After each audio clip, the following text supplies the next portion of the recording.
Zanim zabrzmiały rogi pod Grunwaldem, zanim na polach Grunwaldu runęła potęga zakonu, zanim Ulrik von Jungingen stanął naprzeciw Władysława Jagieły w najważniejszej bitwie średniowiecznej Europy, była Bydgoszcz.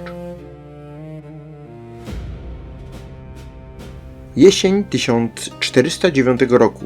Nad północną granicą Królestwa Polskiego wisi wojna. Krzyżacy już nie grożą, krzyżacy już uderzyli.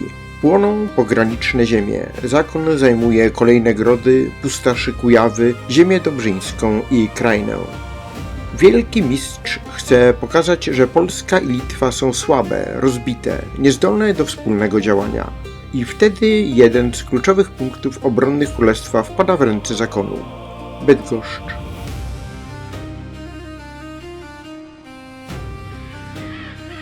Niewielka metropolia, nie miejsce tak sławne jak Kraków, Poznań czy Gdańsk, ale twierdza o ogromnym znaczeniu – brama na Kujawy. Punkt kontrolujący drogę w głąb Polski. Zamek wzniesiony jeszcze przez Kazimierza Wielkiego jako strażnica na niespokojnym pograniczu polsko-krzyżackim. Jeśli Bydgoszcz pozostanie w rękach Krzyżaków, będzie jak nóż wbity w bok królestwa. Jagiełło to rozumie i dlatego zanim ruszy wielka kampania, zanim dojdzie do Grunwaldu, król Polski musi odzyskać ten grunt. Rok 1409 był jak beczka prochu. Od dawna narastał konflikt między Polską, Litwą a zakonem krzyżackim. W centrum znajdowała się Żmudź, ziemia, o którą krzyżacy walczyli z Litwą od lat. Dla zakonu była kluczem w połączeniu Prus z Inflantami. Dla Litwy była sprawą honoru, bezpieczeństwa i przetrwania. Witold wspierał Żmudzinów, Jagiełło, choć ostrożny, nie mógł zostawić Litwy samej. Krzyżacy z kolei uznali, że nadszedł czas, by uderzyć pierwszy raz naprawdę mocno. W sierpniu 1409 roku zakon rozpoczął ofensywę. Atak poszedł kilkoma kierunkami. Wielki mistrz Ulrik von Jungingen uderzył na ziemię dobrzyńską, zdobyto Dobrzyń i Złotorię. Inne oddziały krzyżackie ruszyły na Krajnę, okolice Nakła, Drezdenka, Mazowsza i właśnie ku Bydgoszczy. Źródła opisujące przebieg pierwszego etapu wojny wskazywał, że krzyżacy zajęli Bydgoszcz pod koniec sierpnia 1409 roku. To nie był przypadkowy cel. Bydgoski zamek miał chronić północną rubież królestwa. Od połowy XIV wieku był siedzibą starostwa grodowego i ważnym elementem systemu obrony Kujaw. Krzyżacy wiedzieli, co robią. Zdobycie Bydgoszczy oznaczało, że zakon może zagrozić Kujawom i Wielkopolsce. Może trzymać w szachu ważne odcinki pogranicza. Może zmusić Jagiełłę do reakcji. I właśnie o to chodziło. Wyobraźcie sobie Bydgoszcz tamtego czasu. To nie jest miasto nowożytne, które znamy z późniejszych wieków. To średniowieczna osada związana z zamkiem, rzeką, mostami, brodami i drogami. W pobliżu płynie Brda, niedaleko Wisła. Tędy prowadzą szlaki, którymi mogą iść wojska, kupcy, posłańcy, a w czasie wojny zagony pustoszące ziemię przeciwnika. Zamek bydgoski nie był tylko budową z cegły i kamienia. Był symbolem władzy królewskiej, był znakiem. Tutaj kończy się wpływ zakonu, a zaczyna ziemia króla Polski. Dlatego jego utrata bolała. Dla mieszkańców oznaczał strach, dla rycerstwa kujawskiego hańbę. Dla Jagiełły problem strategiczny. Wielki mistrz Ulrik von Jungingen mógł sądzić, że Polska zostanie zaskoczona, że Jagiełło będzie zwlekał, negocjował, szukał pomocy, czekał na Litwinów. Ale król postanowił działać. Pod koniec września 1409 roku wojska królewskie zebrały się pod Radziejowem. To ważny moment. Jagiełło nie rzuca się w pogoń bez ładu. Nie działa jak rozgniewany książę, który chce jedynie zemsty. On organizuje wyprawę, dzieli wojska na chorągwie, wzmacnia siły rycerstwem kujawskim, zabiera artylerię ogniową. Tak, artylerię. Dziś Grunwald kojarzy nam się przede wszystkim z rycerstwem, kopiami, mieczami, końmi i chorągwiami, ale wojna początku XV wieku znała już huk dział. Oblężenie Bydgoszczy pokazuje, że Jagiełło potrafi korzystać z nowych środków walki.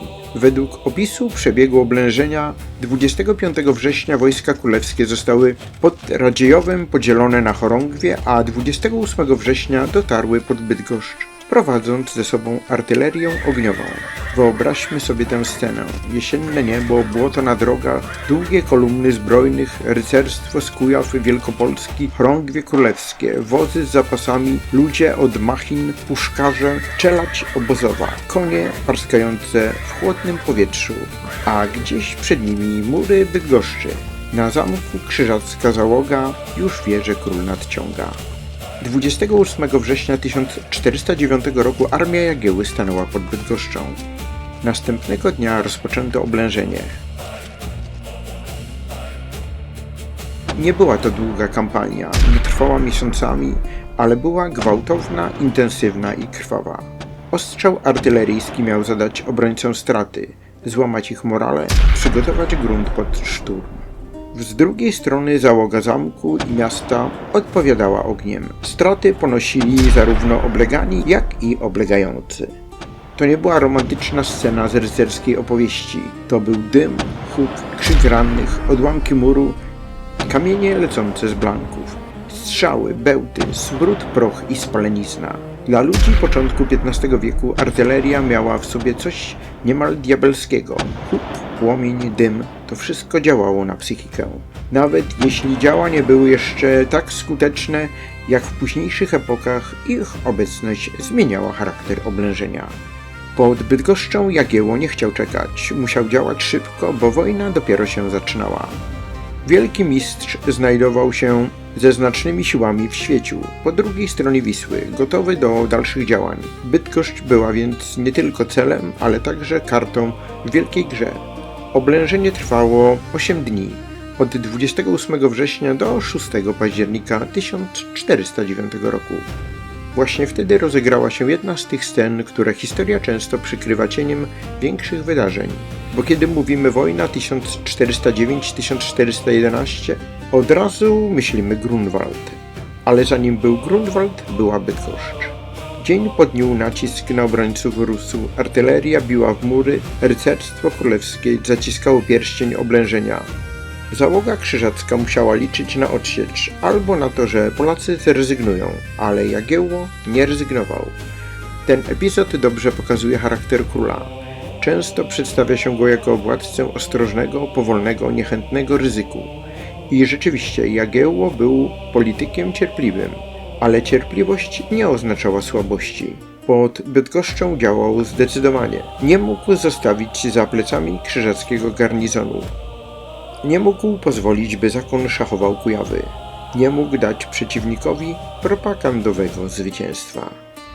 Każdy dzień oblężenia był więc walką nie tylko o mury, ale o prestiż. Czy król polski potrafił odzyskać to, co utracił?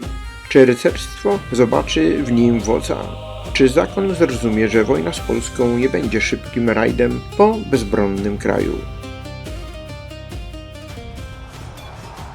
6 października 1409 roku nastąpił zwycięski szturm. Bydgoszcz została odzyskana. Źródła lokalne i opracowania dotyczące zamku bydgoskiego zgodnie wskazują, że Jagiełło odbił warownię po 8-dniowym oblężeniu, zakończonym 6 października. Spróbujmy zobaczyć ten finał. Poranek nad Bydgoszczą, mgła nad wodą, dym po nocnym ostrzale, zmęczenie obrońców na murach. Po drugiej stronie ludzie Jagiełły, gotowi do ostatniego uderzenia. Pada rozkaz, rusza szturm, drabiny idą ku murom. Puszkarze jeszcze raz odpalają działa. Zbrojni biegną przez błoto i gruz. Krzyżacka załoga odpowiada strzałami, kamieniami, ogniem. Krzyk miesza się z hukiem żelaza. W takich chwilach wojna przestaje być polityką. Przestaje być dyplomacją. Jest już tylko ciałem, strachem i wolą przetrwania. A potem przychodzi moment przełamania. Obrońcy cofają się, Polacy wdzierają się do miasta i zamku, krzyżacka chorągiew znika. Wraca znak królewskiej władzy. Bydgoszcz znowu jest Polska. Na pierwszy rzut oka można powiedzieć mały epizod. Przecież to nie Grunwald. Niewielka bitwa z dziesiątkami tysięcy ludzi, nie dzień, który przeszedł do europejskich kronik jako katastrofa zakonu, ale to był epizod o ogromnym znaczeniu. Po pierwsze, Jagiełło zabezpieczył granicę kujawsko-wielkopolską. Odzyskanie Bydgoszczy zamykało Krzyżakom wygodną drogę dalszego nacisku na Kujawy. Po drugie, było to zwycięstwo psychologiczne. Polska pokazała, że potrafi odpowiedzieć. Że nie odda twierdzy bez walki, że król nie siedzi bezczynnie w Krakowie, kiedy zakon pustoszy pogranicze. Po trzecie, Bydgoszcz stała się miejscem ważnym także dyplomatycznie. Po zdobyciu zamku właśnie tutaj Jagiełło zawarł rozejm z wielkim mistrzem Ulrykiem von Jungingenem. Rozejm miał obowiązywać do 24 czerwca 1410 roku. I to jest klucz, bo ten rozejm nie kończył wojny. On tylko odraczał jej wielki finał.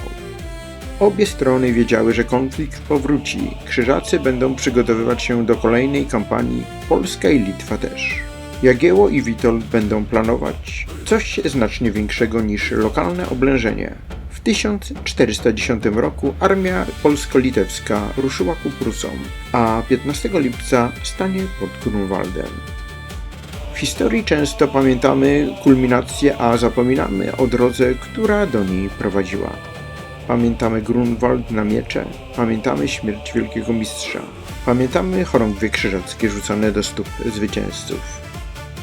Ale Grunwald nie wziął się znikąd. Przed Grunwaldem była żmudź, były dyplomatyczne spory, był atak zakonu na ziemie polskie, było spustoszenie pogranicza, była utrata Grodów i była Bydgoszcz. To tutaj Jagiełło pokazał, że rozumie wojnę nie tylko jako wielką bitwę, ale jako ciąg strategicznych decyzji. Po zdobyciu Bydgoszczy wojna na chwilę przycichła, ale była to cisza pozorna. Po obu stronach granicy liczono konie, zbroje, kopie, zapasy pieniądze i sojuszników. Posłowie jeździli między dworami, szpiedy słuchali plotek w karczmach, rycerze szykowali rzędy końskie. Bydgoszcz stała się świadkiem pierwszego polskiego sukcesu w tej wojnie. Bo czasem historia zaczyna się nie od wielkiej bitwy, lecz od odzyskania jednego zamku. Do usłyszenia w kolejnym odcinku.